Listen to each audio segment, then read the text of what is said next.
Bonjour tout le monde. Dans cette vidéo, nous allons parler de boucle imbriquée et de la notion d'étiquette sur une boucle. Pour bien comprendre ce phénomène, nous allons voir l'exemple suivant. Donc, dans l'exemple suivant, nous avons deux boucles for, une qui fait intervenir un compteur i et une autre qui fait intervenir un compteur j. La deuxième boucle qui fait intervenir le compteur j se trouve à l'intérieur de la boucle for qui fait intervenir le compteur i. Et comme instruction, nous avons juste l'affichage des valeurs de i et de j. Si j'essaie d'exécuter mon programme, je vais avoir une première itération de la boucle for pour i égale à 0, dans laquelle je vais trouver une autre boucle for qui fait intervenir le j. Donc elle va donner naissance à trois affichages qui sont pour j égale à 0, pour le j égale à 1 et pour le j égale à 2. On n'arrivera pas à 3 parce que la condition devient invalide. Donc en résumé, nous avons trois lignes, i égale à 0, j égale à 0, i égale à 0, j égale à 1, i égale à 0, j égale à 2. C'est ce qui s'est passé lorsqu'on a fait l'exécution. Bien sûr, une fois la boucle d'intérieur elle est finie, je passe à l'itération suivante en incrémentant le i. Je vais avoir i égale à 1. Et je refais la même chose, j'exécute à nouveau la boucle, mais en réinitialisant le compteur j à 0. Et je vais avoir la même chose, c'est-à-dire i égale à 1, j égale à 0, ensuite j égale à 1, ensuite j égale à 2. Et etc. pour la valeur 2 du compteur i et pour la même chose pour la valeur 3 du compteur i. Donc jusque là tout est beau, on a bien assimilé la notion de boucle imbriquée. Maintenant je vais rajouter une petite condition à ma boucle. La condition elle dit quoi? Si i plus j est égal à 2, alors j'ai pas besoin de continuer de l'exécution, je voudrais arrêter l'exécution. Donc j'ai mis un break.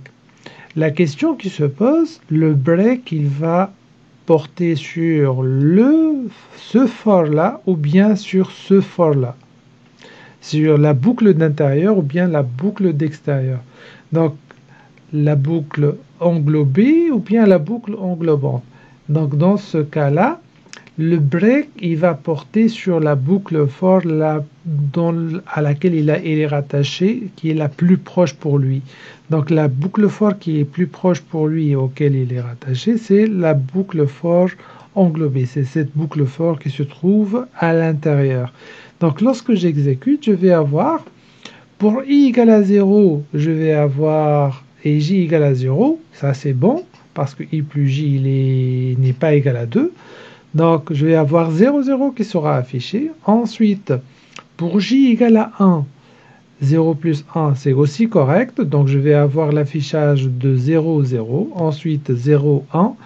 Et pour j égale à 2, je vais avoir un break qui va me sortir de la boucle for d'intérieur. Et je vais passer à l'itération suivante pour i égale à 1. Si j'essaie de voir l'exécution, je vais retrouver i égale à 0, j égale à 0, i égale à 0 et j égale à 1. Pour l'itération suivante, maintenant lorsque le i est égal à 1, donc vous avez i égale à 1 et vous avez j égale à 0. 1 plus 0 c'est égal à 1, donc c'est différent de 2, c'est bon, il sera affiché. Et ensuite, j'aurai j égale à 1, 1 plus 1, ça va donner 2 et je vais avoir mon break qui va me permettre de sortir de cette boucle d'intérieur. Je vais passer à l'itération suivante. Pour i égale à 2 et j égale à 0, je sors directement de la boucle. Et c'est pour cela qu'elle n'est pas affichée la valeur de i égale à 2. Pour i maintenant égale à 3, c'est bon, il n'y a aucun souci. Je vais avoir i égale à 3, j égale à 0. Ensuite j égale à 1, ensuite j égale à 2, parce que la somme de 3 plus 0, 3 plus 1 et 3 plus 2, elle est différente de 2. Maintenant, la question qui se pose, je ne veux pas sortir de cette boucle qui est englobée. Je vais sortir de la boucle englobante, c'est-à-dire de la boucle for extérieure. Dans ce cas-là, qu'est-ce qu'il faut faire? Il faut tout simplement donner une étiquette à la première boucle. Et vous allez dire, par exemple, boucle 1 et vous mettez vos 2 points. Donc là, ça veut dire quoi? Là, ça veut dire que votre boucle for, elle s'appelle boucle 1, tout simplement. Est-ce que je peux faire ça pour la boucle d'intérieur? Oui. Vous mettez boucle 2 et les 2 points. Là, vous avez 2 boucles. Le break, il va marcher sur quoi? Là, on n'a rien changé, donc il va toujours marcher sur la boucle 2. Donc ça, c'est équivalent à faire boucle 2. Break, boucle 2. Donc lorsque j'exécute, je vais avoir exactement le même résultat. Voilà. Maintenant, je veux que l'arrêt provoque l'arrêt de la boucle 1 et non pas de la boucle 2. Il suffit juste de mettre break, boucle 1. Break est le nom de la boucle que vous voulez arrêter. Et lorsque j'exécute maintenant, je vais avoir uniquement les 2 premières lignes qui seront affichées, c'est-à-dire i égale à 0, j égale à 0, i égale à 0, j égale à 1. Dès qu'il trouve que le i plus j il est égal à 2, il arrête l'exécution de la boucle extérieure. Bien sûr, si la boucle d'extérieur n'est pas la boucle englobante, elle n'est pas exécutée, la boucle qui est englobée, qui se trouve à l'intérieur, elle ne sera pas exécutée aussi.